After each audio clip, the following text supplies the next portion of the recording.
This is a short film to help you understand about central lines.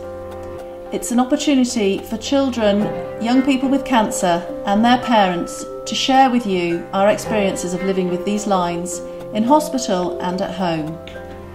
We know how difficult it can be for parents at this time, taking in lots of information, and hope that this film will make that task a little easier.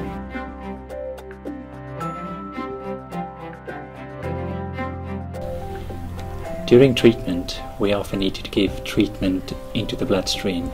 We also need to do blood tests. To make it easy, comfortable and safe to do these procedures on a regular basis, we make use of central lines. Mainly two types of central lines that we commonly use. The one is called a Hickman line and often referred to as a wiggly. The other type is a port. I think we've got on really well with the Hickman line. He worries a lot about the Hickman line, about it being pulled and stuff, but we always keep it under a vest in his bag. So I think him and myself just think that it's part of him now, and we just get on with it. It's like a plastic rubber tube, and through like a couple of veins, so that like the blood comes straight through it. Well, basically, it's a way of getting like samples of blood. His medication has a lot through his line as well. It also seems like the needles and stuff like that. After a while, he doesn't even notice it's there. To be honest, it's you know, first of all, it's a bit sore and stuff like that. But now he doesn't bother about it at all. He's part into it. This is just my Hickman line. That way I have all my medicines through, like my chemotherapy and that. Got 2 lumens. One of them is through for my antibiotics and my chemotherapy, while the other one is just for taking bloods and for flushing it. The Hickman line helps Jack because he doesn't feel any pain. It's comfortable for him, and he thinks that it's a fun thing. They're his wigglies, and he thinks they're fun. It was a little bit daunting when people are explaining it to you a bit like some of the side effects of operations and stuff like that. But it's straightforward. They're always doing it. It's a pretty routine procedure. And like I say, he's been loads better with it. You know, getting bloods, it just saves them using the needles, anything like that.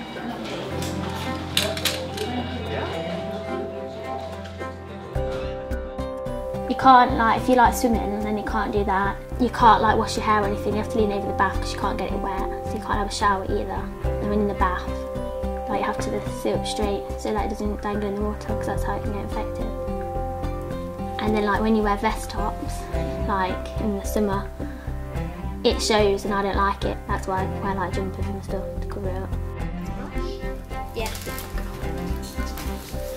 think I'm actually missing. Oh well. I'm missing you. You miss your line? No, I'm missing you.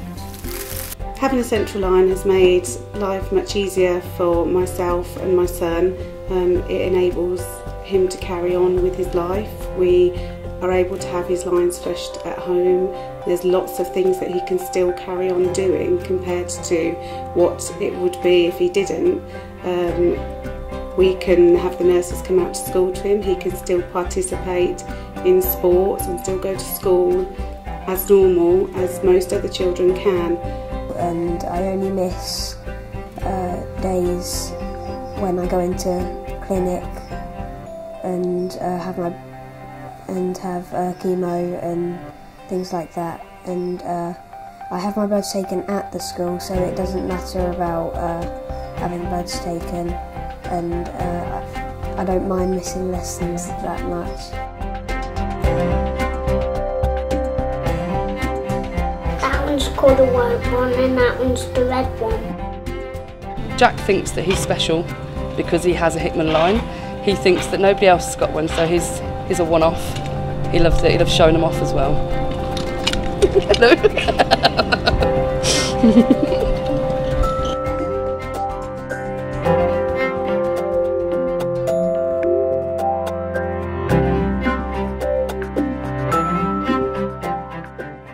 I love this. Swimming is something that I really missed during first year when I had a Hickman line. Now that I have a port, can swim as much as I like without worrying about getting it wet. No one can even see a hair at all. I was a bit worried about not getting enough exercise, but now that I can swim and do more sports, I'm not as worried. And I don't have to feel left out when my friends go swimming. It might not seem such a big thing to other people, but when you suddenly aren't allowed to do it, it becomes really important.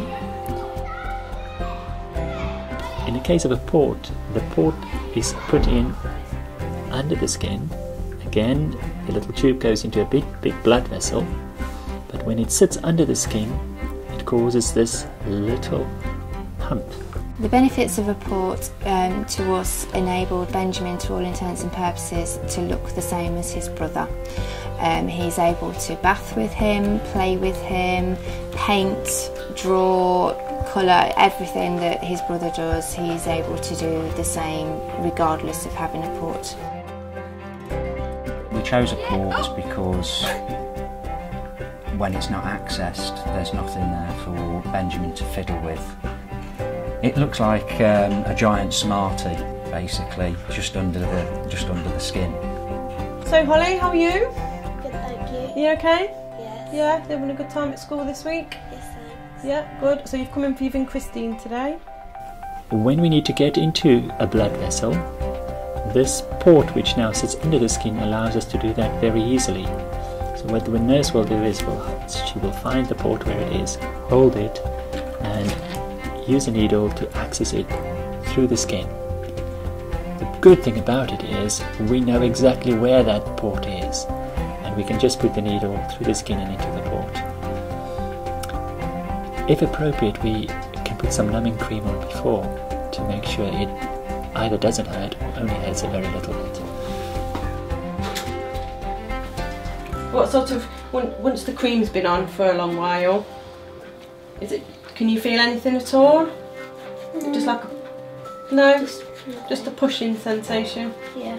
The port needle can then stay in for the duration of that cycle of treatment, but when the patient goes home, we can then take the needle out, and all that's left behind is that little hump under the skin. Okay. That's brilliant. Well done. You've done really well. Holly feels completely at ease with her port. She is thrilled that she no longer has a dressing on. She's thrilled that she doesn't have any wigglies in a bag around her neck. She's just thrilled that nobody can see it. It doesn't inhibit her. She can do everything. She can join in with everything instead of having to sort of stand on the side and watch other people. She's now one of those people doing all the activities. I like my port because it enables me to do more sports and have showers and just do lots more things. I think it's very important that if a child is old enough, that parents discuss it with their children. Parents know their children the best. It is a very individual choice, and every child or young person is different. They have different priorities. Now, it's important to understand that for some patients, depending on their diagnosis and type of treatment they might need, only the Hickman line might be suitable. Other patients will have the opportunity to make a choice between the two main types of lines we have available. You'll ask your medical team and they will discuss this in more detail with you.